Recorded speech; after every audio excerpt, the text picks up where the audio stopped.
The evening sun cast long shadows across the rural backroads as Eliza Montgomery steered her sedan around yet another bend. Her shoulders ached from the long day, but a small smile played on her lips. The Civil Rights Conference had gone well. Better than expected, really.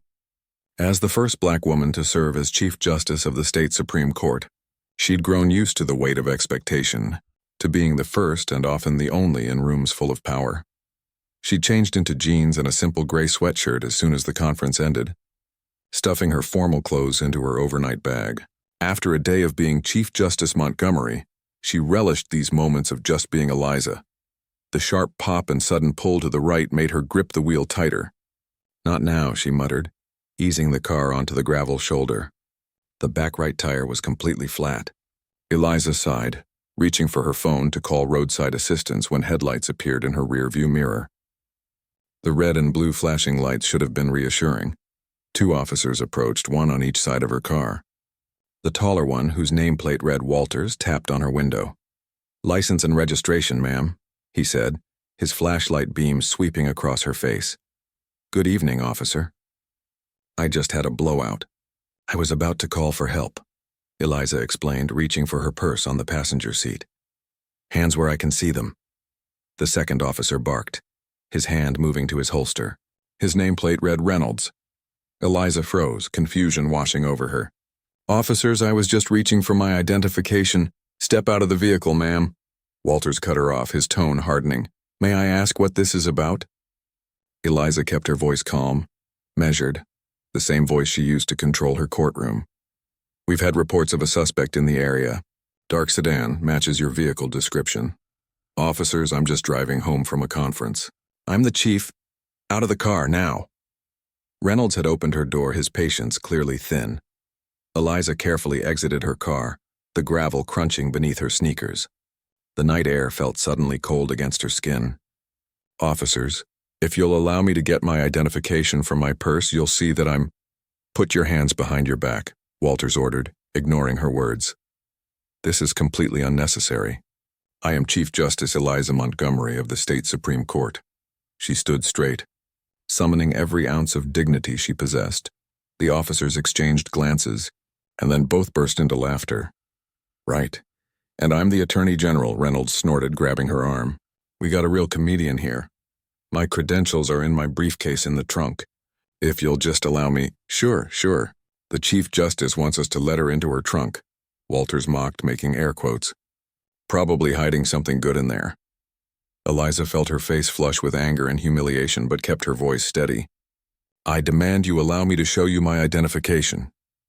Instead of responding, Reynolds roughly pulled her away from the car, toward a large oak tree several yards off the shoulder. "What are you doing?" "This is completely out of line." Eliza struggled to maintain her composure as they pushed her against the tree. "Just securing a potential suspect until we can search that vehicle," Walters said, pulling out a set of plastic zip ties. "Standard procedure for someone acting as suspicious as you." "Suspicious? I had a flat tire." The absurdity of the situation might have made her laugh if it weren't so terrifying. "And coincidentally matching our suspect description, and claiming to be some big-shot judge." Reynolds chuckled as Walters secured her wrists behind the tree trunk. The plastic bit into her skin. "This is unlawful detention. You have no probable cause," Eliza stated firmly, falling back on legal language like a shield. "Listen to her using all those fancy law terms," Walters laughed. "Bet you learned those watching those courtroom shows, huh?" Reynolds pulled out his phone and snapped a picture of her. "The guys at the station won't believe this one. Chief Justice tied to a tree." "This photograph is being taken without my consent," Eliza said, her voice rising despite her efforts to stay calm. "You're violating my civil rights, and there will be serious consequences." "Ooh, I'm scared," Reynolds mocked, taking another photo. Walters headed back to her car. "Let's see what our justice is hiding, shall we?" Eliza closed her eyes briefly, gathering her strength.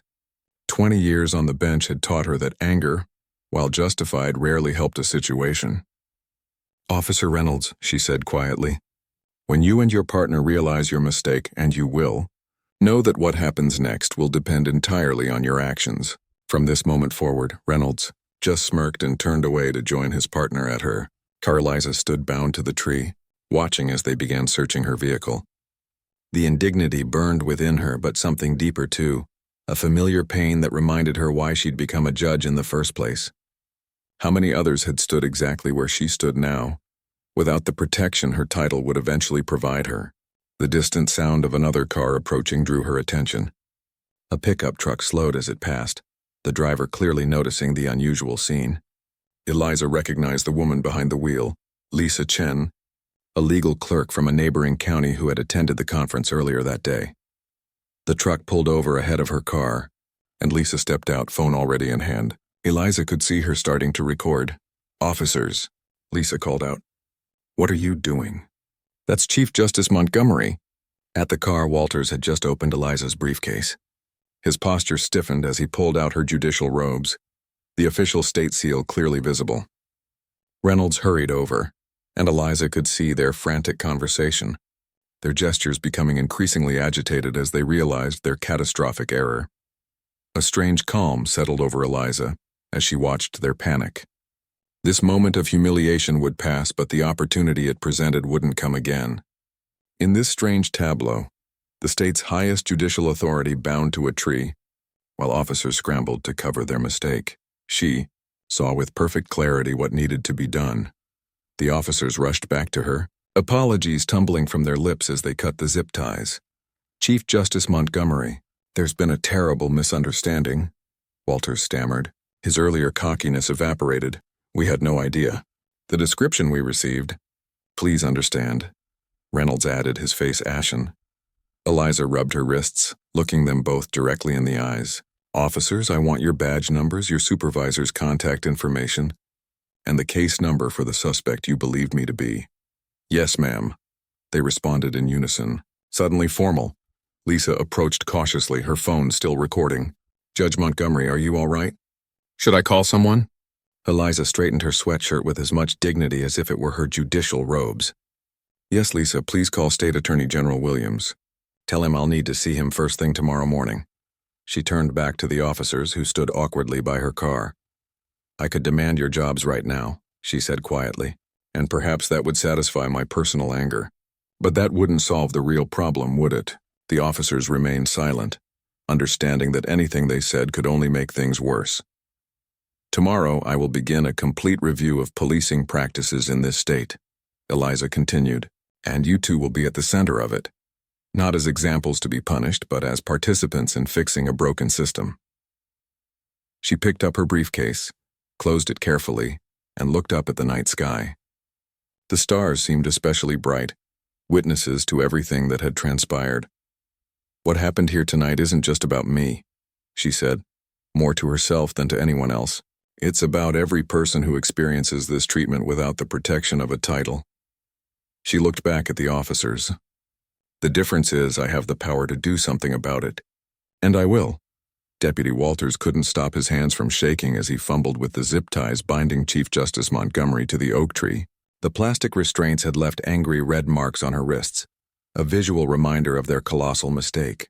Next to him, Deputy Reynolds kept muttering apologies that sounded hollow even to his own ears. "Chief Justice Montgomery, we had no idea. If you had just been allowed to show your identification," Reynolds stammered, his earlier cockiness replaced by naked fear. Eliza Montgomery stood perfectly still, her expression unreadable as the restraints finally fell away. She rubbed her wrist slowly, her eyes never leaving the two officers. The silence stretched between them, broken only by the occasional passing car and the chirping of crickets in the tall grass beyond the shoulder. "Your badge numbers," she said finally, her voice quiet but firm. Not angry, not shouting. Somehow that made it worse. "And your supervisor's name and contact information." Walters quickly pulled out his notebook, scribbling down the information with trembling fingers. "Chief Justice, please understand. We were responding to a call about a suspect in the area. The description, a description so vague it could match thousands of people, I imagine." Eliza cut him off. "Or was there something specific that made you so certain I was your suspect?" Both officers looked away, unable to meet her gaze. The answer hung in the air between them, unspoken but unmistakable. Lisa Chen, the legal clerk who had recognized the Chief Justice, approached cautiously, her phone still recording. "Judge Montgomery, my phone's almost dead, but I got most of it. Should I send this to someone?" Eliza nodded. Send it to my office email before your battery dies. And please call me Eliza. She turned back to the officers. Now I'd like to see what was so amusing earlier. Show me the photos you took. Reynolds reluctantly pulled out his phone, scrolled through it, and handed it to her. The screen displayed Eliza tied to the tree, her face a mixture of dignity and disbelief. In the background, Walters could be seen laughing, his mouth open in mid-joke. You were going to share these with your colleagues? Eliza asked, swiping through the 3 photos he'd taken. It was unprofessional, Reynolds admitted, staring at the ground. I got caught up in, I don't know what. I do, Eliza said simply, handing back the phone. Delete them. Now. Reynolds quickly complied, showing her the screen as proof they were gone. It doesn't matter, Lisa said, her voice tight with anger. I recorded them taking those photos. It's all part of my video. A small crowd had begun to gather. 2 more cars had pulled over, their drivers approaching cautiously. One of them, an older man in a plaid shirt, called out, "Everything okay here? Do you folks need help?" "It's under control, thank you," Eliza replied, her composure never wavering. She turned back to the officers. "I assume my vehicle was thoroughly searched without a warrant or probable cause?" Walters nodded miserably. "We found your judicial robes and credentials in the briefcase in your trunk. And that's when you realized who I was," Eliza stated. "It wasn't a question. Not when I told you repeatedly. Not when I requested to show you my identification. Only when you saw the physical symbols of my authority." More cars were slowing down now, the unusual scene drawing attention. In the distance, the wail of sirens grew louder. Someone had called for backup. "Judge Montgomery," Reynolds began, desperation in his voice. "We made a terrible mistake. But please, our families, our jobs—" "Don't worry about your jobs just yet," Eliza interrupted, her tone even. "That's not what this moment is about." A police cruiser pulled up, lights flashing. A heavy-set officer with captain's bars on his uniform stepped out, his face registering confusion at the gathering crowd.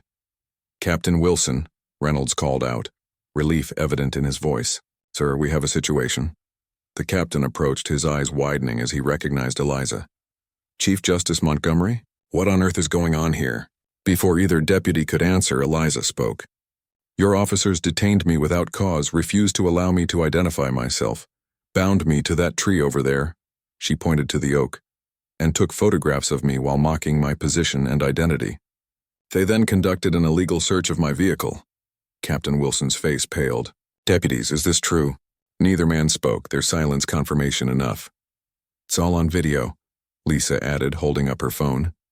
The captain removed his hat, running a hand through his thinning hair. "Chief Justice, I cannot begin to express how—" "Save it," Eliza said firmly. "What I want right now is for someone to change my tire so I can continue my journey home.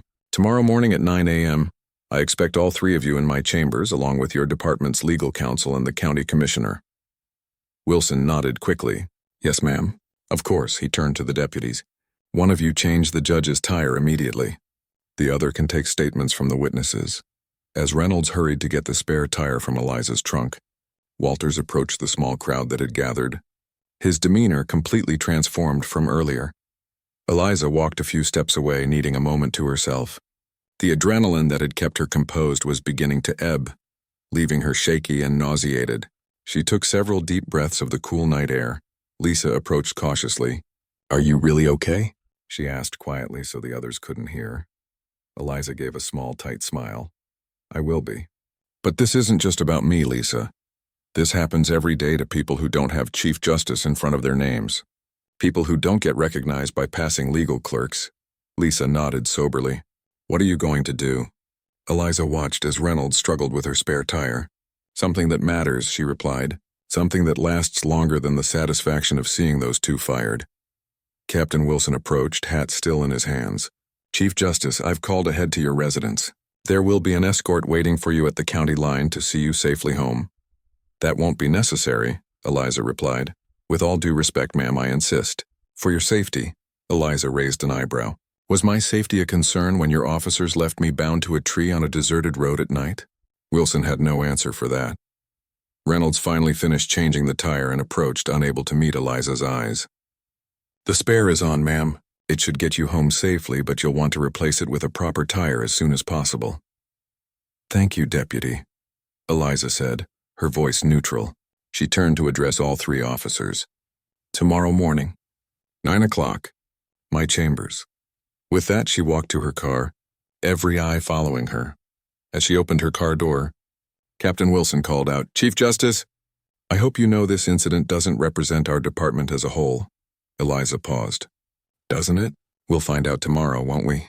She slid into the driver's seat and closed the door. Her hands were shaking as she gripped the steering wheel.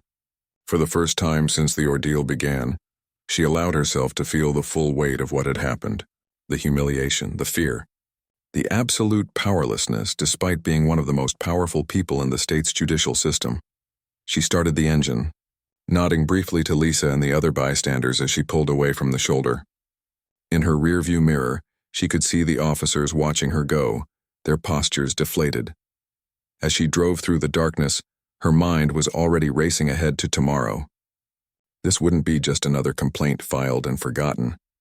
This wouldn't end with a settlement and a confidentiality agreement.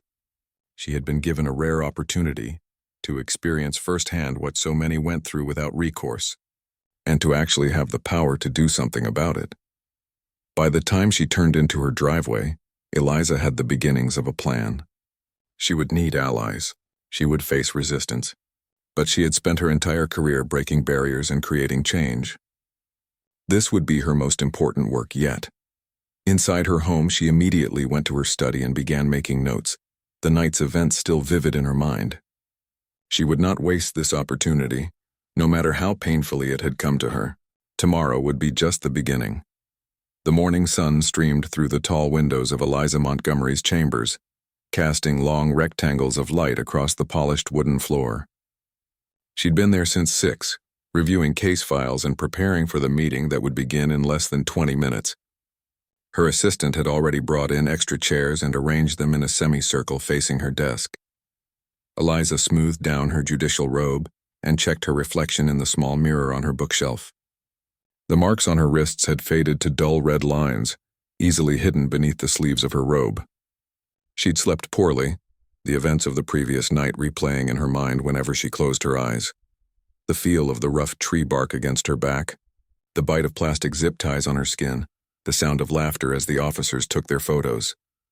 A soft knock at the door pulled her from her thoughts. "Come in," she called, straightening her posture. Lisa Chen entered, carrying a small flash drive. "Good morning, Judge Montgomery. I've got the video from last night transferred from my phone. The quality's better this way." "Thank you, Lisa." Eliza gestured to her laptop. "Would you load it for me, please? I'd like to review it once more before they arrive." As Lisa connected the drive, Eliza asked, "How are you doing this morning? I know last night was unexpected." Lisa looked up, surprise flickering across her face. "Me? I'm not the one who was tied to a tree." "No, but witnessing something like that can be its own kind of trauma." Lisa nodded slowly. "I didn't sleep well. I kept thinking about what would have happened if I hadn't driven by. If no one had seen what was happening to you." "That's exactly what I've been thinking about," Eliza said quietly. "For every incident that's seen, how many go unwitnessed, unreported?" The video began to play on Eliza's laptop, the footage starting as Lisa had pulled her truck over. The image was shaky at first, then steadied as Lisa had begun walking toward the scene. The audio was surprisingly clear, capturing Deputy Reynolds' mocking tone as he stood near Eliza, who was still bound to the tree. "Want me to get you a pillow, Your Honor? Might be a long night out here." Deputy Walters could be seen in the background rifling through Eliza's briefcase. "I think I've seen enough," Eliza said, pausing the video. She looked up at Lisa. "Would you be willing to stay for this meeting? Your perspective could be valuable." Lisa nodded firmly. "Absolutely." Another knock at the door announced the arrival of Stephen Garcia, the state attorney general. Tall and imposing in his perfectly tailored suit, he strode in with the confidence of someone used to commanding rooms. "Eliza," he said, his formal demeanor softening slightly. "They'd been colleagues for over a decade. I came as soon as I got your message. Is what I'm hearing true?" "See for yourself," Eliza replied, turning the laptop toward him. Stephen watched in silence, his expression darkening with each passing second. When Eliza paused the video again, he shook his head slowly. "This is beyond unacceptable. Those officers should be fired, suspended." Eliza interrupted. And what would that accomplish, Stephen? 2 more names on the unemployment line while the system that created them continues unchanged? Before Stephen could respond, the door opened again. Captain Wilson entered first, followed by Deputies Walters and Reynolds. All 3 were in full uniform. Behind them came a nervous-looking man in a rumpled suit whom Eliza recognized as the county's legal counsel, Dave Patterson. Last to enter was County Commissioner Helen Winters, her face a mask of professional concern. Chief Justice Montgomery, Commissioner Winters began. On behalf of the county, I want to express our deepest— Eliza held up a hand, stopping her mid-sentence. Please, everyone take a seat. We have much to discuss, and I'd prefer to skip the prepared apologies. The newcomers exchanged uneasy glances as they took their seats. The deputies sat stiffly, eyes fixed on the floor in front of them. I assume you've all been briefed on what occurred last night? Eliza asked, looking around the circle. Commissioner Winters nodded. Captain Wilson provided a full report. Chief Justice, I want you to know that we take this matter extremely seriously. The officers involved have been placed on administrative leave pending an investigation, and we're prepared to offer a settlement. Eliza finished for her. A confidential agreement and a check to make this go away quietly? The county lawyer shifted uncomfortably in his seat.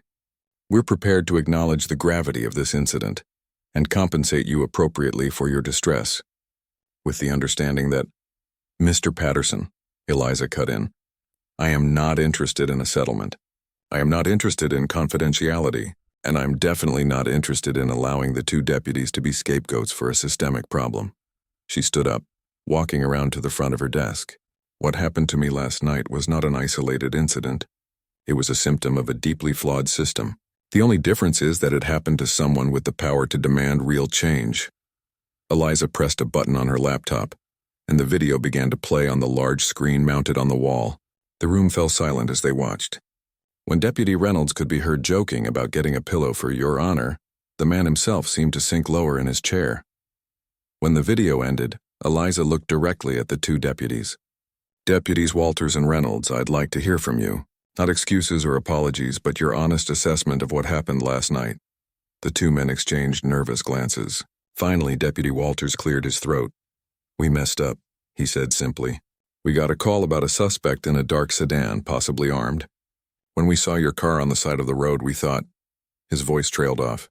You thought what exactly? Eliza pressed. We thought it matched the description. Reynolds jumped in. But the truth is, the description was vague. Too vague. We made assumptions based on? Eliza asked, though everyone in the room already knew the answer. Based on bias, Walters admitted quietly. We saw a black woman alone on a dark road and we jumped to conclusions. We didn't listen when you tried to tell us who you were. The room was silent again, the admission hanging in the air. At least you're honest, Eliza said finally. That's a start. She returned to her desk and picked up a folder. I've spent the morning preparing this. It's a proposal for a comprehensive review of policing practices in our state, particularly examining racial bias in police stops and detentions. She handed copies to everyone in the room. This isn't just about last night. It's about every person who has ever been in my position, but didn't have the protection of a title. It's about creating actual, meaningful change. Commissioner Winters flipped through the document, her brow furrowed. Chief Justice, while I appreciate your initiative, something like this would require significant resources and cooperation across multiple agencies. It's not as simple as— Nothing worth doing is simple, Commissioner, Eliza interrupted. And as for resources, the Attorney General's office has already pledged its full support. Isn't that right, Stephen? All eyes turned to Stephen Garcia, who straightened in his chair. Absolutely. My office stands ready to assist in any way necessary. This is an opportunity, Eliza continued, to turn an ugly incident into something meaningful. I'm not interested in punishment. I'm interested in progress, she turned to the deputies. Which brings me to you 2. Under normal circumstances, you would both be facing dismissal. Instead, I'm proposing something different. The deputies looked up, confusion evident on their faces. I want you both to participate in developing and implementing the new training protocols that will come from this review. Your perspective, as officers who have confronted your own biases, could be invaluable. Captain Wilson leaned forward. Chief Justice, are you suggesting that instead of disciplining these officers, you want them to help create new training procedures? Exactly, Eliza nodded. Real change doesn't come from punishment alone. It comes from understanding, education, and systemic reform. The room fell silent as everyone processed her words. Commissioner Winters was the first to speak. It's an unconventional approach, she said carefully. Convention hasn't worked, Eliza replied simply. Perhaps it's time for something unconventional. Lisa, who had been quiet throughout the meeting, spoke up.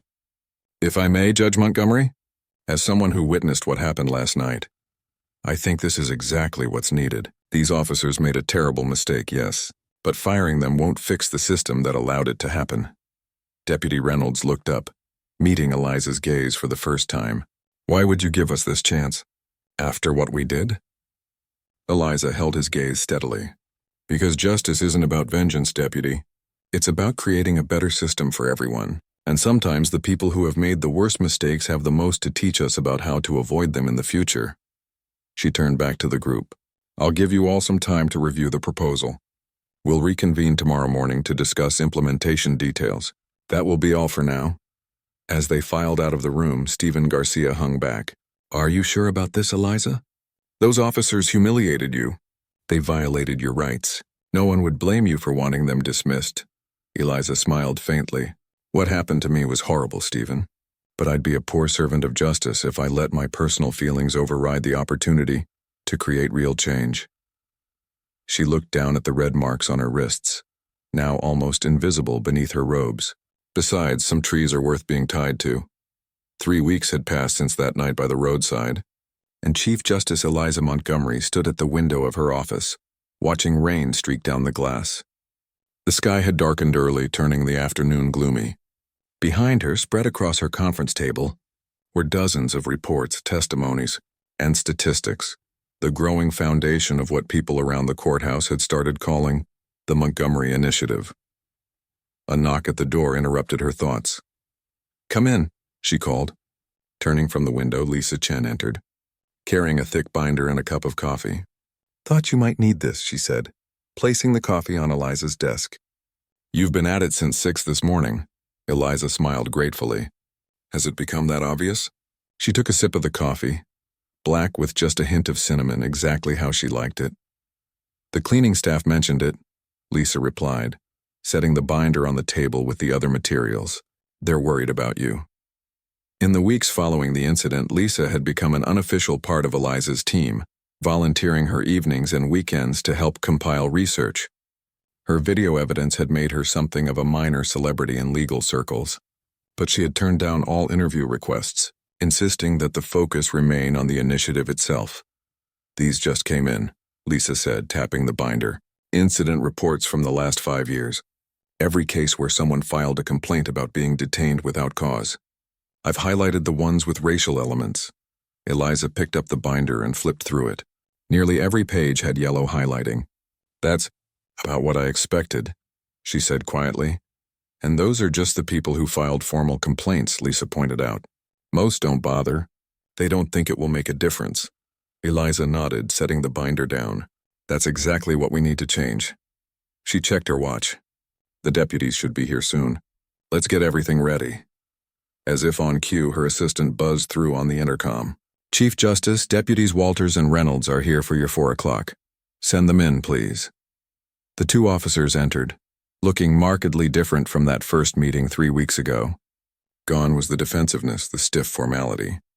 They seemed humbled. They'd spent the past weeks interviewing officers across the state, gathering stories, and looking through complaint records, all part of Eliza's plan to give them first-hand exposure to the scope of the problem. Afternoon, Chief Justice, Deputy Walters said, nodding respectfully. Tom, Alex, Eliza replied, using their first names deliberately. Please sit down. How did it go in Riverdale County? Deputy Reynolds, Alex, placed a folder on the table. Better than expected. Sheriff Donovan was surprisingly open about their challenges. He admitted they've had issues with racial profiling at traffic stops and gave us access to all their records. He also introduced us to some community members who've had negative experiences with his department, Tom added. People were skeptical about talking to us at first, but once they understood what we're trying to do, Eliza nodded encouragingly. And how did that feel? Hearing their stories? The two men exchanged glances. Uncomfortable, Alex admitted. A lot of what they described. It was like listening to someone talk about what we did to you, but without the happy ending, without the second chance we got. Some of them were really young, Tom said quietly. Teenagers who now say they'll never trust a police officer again. Kids who get nervous when they see a patrol car, even when they haven't done anything wrong. It makes you think about the long-term damage. Eliza leaned forward, resting her elbows on the table. That damage is precisely what we're trying to address. Did you share your own story with them? Alex nodded. We did. It was hard admitting what we'd done, but it seemed to help. One man said it was the first time he'd ever heard an officer admit to making a mistake based on race. Lisa, who had been quietly taking notes, looked up. That's consistent with what we're seeing in the community feedback forms. People are saying that accountability is just as important to them as policy changes. Speaking of policy changes, Eliza said, let's review what we have so far. For the next hour, they went through the preliminary recommendations they had developed. New training protocols focusing on bias recognition, community involvement in police oversight, changes to how descriptions of suspects were communicated, revised detention procedures, and most importantly, a system for tracking and addressing patterns of problematic behavior before they led to serious incidents. There's going to be resistance, Tom warned, especially from the old guard. They're going to see this as an attack on police, which is why your voices are so crucial, Eliza replied. This can't be seen as just coming from me or from community activists. It needs to come from within the force as well. Alex leaned back in his chair, running a hand through his hair. 3 weeks ago, if someone had told me I'd be helping to rewrite police training procedures with a state Supreme Court justice I'd handcuffed to a tree, I'd have said they were crazy. A small, uncomfortable silence followed his words. It was the first time any of them had directly referenced the physical reality of what had happened that night. They usually spoke about the incident or that evening in abstract terms. Life takes unexpected turns, Eliza said finally. Sometimes painful ones. But it's what we do with those moments that defines us. She gathered some papers into a folder. Now we have a meeting with the police union representatives tomorrow morning. I think it would be powerful if you two led that discussion. The deputies exchanged surprised glances. Us? Tom asked. They're not exactly our biggest fans right now. Which makes your advocacy all the more powerful, Eliza pointed out. They need to hear from officers who've been through this process, who understand both sides of the equation. Alex nodded slowly. We'll do it, but we'll need to be prepared for some tough questions. Lisa can help you prepare tonight, Eliza suggested. She's been compiling the most common objections we're likely to face. As the meeting concluded and the deputies prepared to leave, Eliza's phone buzzed with a news alert. She glanced down at it, her expression darkening. Everything okay? Lisa asked, noticing the change. Eliza handed her the phone. The headline read, State Supreme Court Justice pushing anti-police agenda, following controversial arrest. Lisa scanned the article quickly. This is completely distorted. They're making it sound like you're on some vindictive crusade. The deputies moved to read over her shoulder. Tom's face flushed with anger. They're saying we were scapegoated and forced to participate in this program. That's not what happened at all. It's just the beginning, Eliza sighed. As we gain momentum, the pushback will get stronger. People don't like change, especially when it challenges their power or their worldview. So what do? Alex asked, genuinely concerned. Eliza stood, straightening her judicial robe. We stay the course. We let the work speak for itself. And we remember why we're doing this. After the deputies left, Lisa lingered, concern evident on her face. They're going to come after you personally, you know. Dig into your background, try to discredit you. I know, Eliza replied calmly. I've been a first too many times not to expect it. Doesn't it bother you? Lisa asked. Eliza smiled faintly. Of course it does. But my grandmother used to say, if you're going to stir up a hornet's nest, expect to get stung. She gathered her notes from the meeting. The stings are temporary. The changes we're making could last generations. Later that evening, as Eliza was preparing to finally leave her office, her assistant buzzed through one last time. Chief Justice, there's someone here to see you. She doesn't have an appointment, but she says it's important. Something about the initiative. Eliza sighed, glancing at the clock. It was already past 7. Who is it? A Mrs. Johnson, she says. She says her son had an experience similar to yours, but it ended differently. Eliza fell silent for a moment. Then, send her in, please. The door opened and an older woman entered. She was perhaps in her 60s, with silver-streaked hair pulled back in a neat bun, and eyes that spoke of both strength and sorrow. She carried a small, worn photograph in her hands. Mrs. Johnson, Eliza said, coming around her desk to greet her. Please, sit down. Thank you for seeing me without an appointment, Chief Justice, the woman said, her voice soft but steady. I've been following what you're doing with this initiative. I wasn't sure if I should come, but I'm glad you did, Eliza assured her, taking the seat next to her rather than returning behind her desk. Mrs. Johnson looked down at the photograph in her hands. This is my son, Thomas. 5 years ago, he was stopped by police while walking home from his night shift. They said he matched the description of a robbery suspect. Her voice caught slightly. They didn't listen when he tried to explain who he was, where he worked. Things escalated. By the end of it, he was in the hospital with 3 broken ribs and charges of resisting arrest. She handed the photograph to Eliza, a young man in graduation robes, smiling broadly. The charges were eventually dropped, Mrs. Johnson continued, but he lost his job because of the missed work. He couldn't pay his rent, lost his apartment. He moved back home with me, but he was never the same. That confidence, that smile in the photo, it was gone. Eliza listened silently, holding the photograph carefully. When I saw your story on the news, how you were turning what happened to you into something positive, I thought maybe Thomas's experience could help too. Mrs. Johnson straightened in her chair. I want to testify before your commission. I want to tell his story. Eliza reached out and gently took the woman's hand. Mrs. Johnson, your son's story and your courage in sharing it are exactly what this initiative needs. This isn't just about policy papers and training manuals. It's about real people, real lives. As Mrs. Johnson left, promising to return for a formal interview later that week, Eliza remained in her chair, still holding the photograph of the smiling young man. This was why the negative press didn't matter. This was why the resistance from certain quarters couldn't deter her. This was why, despite the exhaustion and the long hours and the political battles ahead, she knew the path she had chosen was the right one. Sometimes transformation came from the most painful experiences. Sometimes being bound to a tree led to setting others free.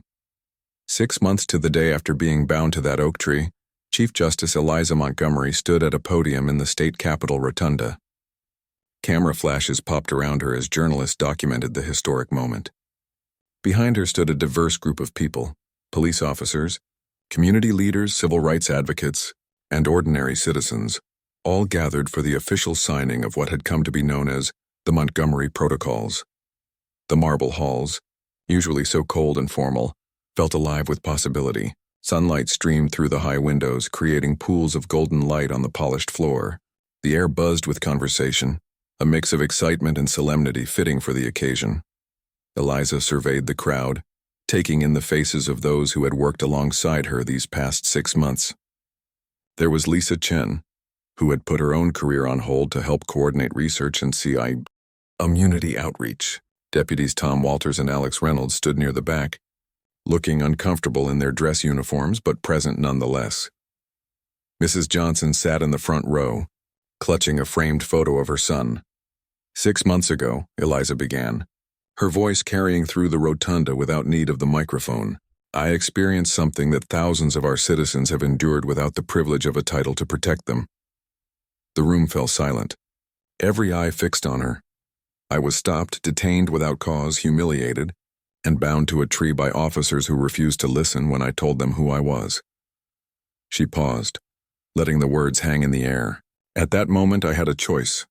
I could pursue personal justice, or I could use that experience to create lasting change for everyone. She gestured to the thick document on the table beside her. The Montgomery Protocols represent the collective effort of hundreds of individuals, law enforcement officers, legal experts, community members, and everyday citizens who have experienced both sides of our justice system. This is not a punishment for police. This is a pathway forward for all of us. In the crowd, she spotted Attorney General Stephen Garcia nodding approvingly. Next to him stood Commissioner Winters, whose initial skepticism had gradually transformed into cautious support as the initiative gained momentum. These protocols establish new standards for police conduct, training and accountability, Eliza continued. They include clear guidelines for detentions, transparent reporting requirements, community oversight, and comprehensive training reforms. But perhaps most importantly, they create a system in which officers and citizens alike can acknowledge mistakes, learn from them, and grow. She turned slightly, acknowledging the officers behind her. Some of the most valuable contributions to these protocols came from officers who had the courage to examine their own biases and actions. Their willingness to be uncomfortable, to face difficult truths, has been essential to this process, Tom and Alex straightened, a mix of pride and lingering shame crossing their faces. I'd like to invite Deputy Tom Walters to say a few words, Eliza said, stepping back from the podium. A murmur rippled through the crowd as Tom made his way forward. It was a bold move, putting one of the officers who had humiliated the Chief Justice at the center of this moment. Some had advised against it, warning it might undermine the seriousness of the initiative, but Eliza had insisted. Tom approached the microphone, his hands visibly trembling. He took a deep breath. 6 months ago, I made a terrible mistake, he began, his voice rough with emotion. My partner and I let bias and assumption guide our actions instead of procedure and respect. We humiliated and mistreated a person who was simply trying to get home after a flat tire. He gripped the edges of the podium. I could stand here and make excuses, talk about the stress of the job or the vague suspect description we received, but the truth is simpler and harder to admit. We saw a black woman alone on a dark road, and we made assumptions that would have forever altered her life if she hadn't turned out to be the Chief Justice of our state. The rotunda was absolutely silent now. What happened that night changed me, not just because I nearly lost my job, but because for the first time I truly saw the impact of what we do as officers. Every interaction, every traffic stop, every moment we exercise our authority. These are moments that can define someone's entire relationship with justice. Tom looked back at Eliza, who nodded encouragingly. The past 6 months working on these protocols, interviewing community members who've had experiences like Chief Justice Montgomery's, or worse. It's been the most important work of my career. I've had to face truths about myself I didn't want to see, about patterns in our department I'd ignored, about the real human cost of what we call routine procedures. He cleared his throat. These protocols aren't just a piece of paper. They're a promise that we'll do better, that we'll be accountable, that we'll remember the power we hold and use it with the respect and care it deserves. He stepped back from the microphone. Thank you for the chance to be part of this change. As Tom returned to his place, Eliza stepped forward again, touched by the raw honesty of his words. In the front row, she noticed Mrs. Johnson wiping away tears. The work doesn't end with today's signing, Eliza continued. Implementation, training, oversight. The real challenges lie ahead. But today we take a crucial first step. She picked up the pen and signed the document with a flourish. One by one, the others came forward to add their signatures. The governor, the attorney general, the state police commissioner, representatives from community organizations, and finally, deputies Walters and Reynolds. As the formal ceremony concluded and the crowd began to disperse into smaller groups, Eliza found herself approached by a young reporter she didn't recognize. Chief Justice Montgomery, the woman said, recorder in hand. Some critics are saying these protocols go too far, that they'll hamstring officers and make communities less safe. Others say they don't go far enough. What's your response? Eliza considered the question carefully. Change is never perfect and it's rarely comfortable for everyone. But the status quo is failing too many of our citizens. The true measure of these protocols won't be in today's headlines or political debates. It will be in the experiences of ordinary people in the months and years to come. The reporter pressed on. And what about Deputies Walters and Reynolds? Many people feel they got off too lightly for what they did to you. This was never about punishment, Eliza replied firmly. It was about transformation. Those deputies have become some of the most effective advocates for change precisely because they've lived both sides of this story. Their journey is proof that meaningful growth is possible. As the reporter moved away, Lisa approached carrying a small box. Almost forgot, she said, handing it to Eliza. This arrived this morning. I thought you might want to open it privately. Eliza took the box, raising an eyebrow questioningly. It's from that oak tree, Lisa explained quietly. The one from that night. Eliza's expression softened. She opened the box carefully to find a small polished piece of wood, carved into the shape of a gavel. A note attached read simply, "From the communities you've helped. Some trees bear unexpected fruit." Tears pricked at Eliza's eyes as she traced her finger over the smooth surface of the wood. From something that had bound her had come something that symbolized justice. "Chief Justice," a voice called, pulling her from the moment. She looked up to see Mrs. Johnson approaching with a young man beside her. Tall, with the same eyes as his mother, though his held a wariness that spoke of hard experiences. "This is my son, Thomas," Mrs. Johnson said proudly. "He wanted to come today to see this for himself." Thomas extended his hand somewhat hesitantly. "Thank you," he said simply, "for making something good come from something bad." Eliza shook his hand firmly. "It took all of us, Thomas, and it will take all of us to make sure these changes last." Later that evening, as the Capitol building emptied and the cleaning staff began their nightly routine, Eliza remained in the rotunda, standing alone beneath the great dome. The signed protocols had been taken away for official processing, but their weight remained with her. She thought about that night 6 months ago, the humiliation, the fear, the anger. She thought about Tom and Alex and how their worst mistake had led to their greatest growth. She thought about Mrs. Johnson and her son, and the thousands like them across the state. The road ahead would not be easy. Implementation would face resistance. Old habits would die hard. Some would try to water down the protocols or find ways around them. But something fundamental had shifted, not just in policy, but in perspective. Eliza ran her fingers over the wooden gavel in her pocket. From that tree on a dark roadside had grown something she could never have imagined in those frightening moments. Not just change on paper, but change in hearts and minds. The humiliation she had endured had become a catalyst for justice that would touch countless lives. As she finally turned to leave, her footsteps echoing in the empty rotunda, she felt a sense of peace settle over her. The work would continue tomorrow and the day after and for years to come. But tonight, she could allow herself to recognize how far they had already come.